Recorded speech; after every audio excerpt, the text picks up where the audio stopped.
आज काय विशेषमध्ये तुम्हा सर्वांचं स्वागत। आज दिवसभरात नेमक्या काय मोठ्या आणि महत्त्वाच्या घडामोडी घडणार आहे सर्व काही जाणून घ्यायचंय आज काय विशेषमध्ये। पाहुयात पहिली बातमी ती नवीन वर्षाच्या स्वागताची।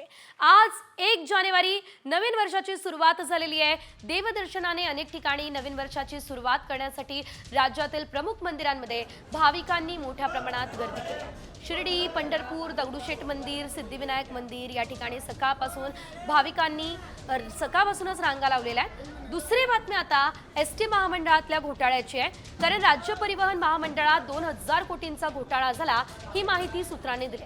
मुख्यमंत्री देवेंद्र फडणवीस यांनी देखील आता या घोटाळ्याच्या चौकशीचे आदेश दिले।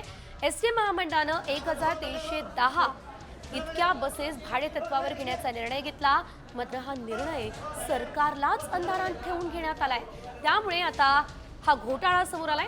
तिसरी बातमी मुंबईमधल्या करवाढी संदर्भातली आहे। खरं तर पहिल्याच दिवशी नवीन वर्षामध्ये मुंबईकरांना करवाढीचा सामनाही करावा लागू शकतो।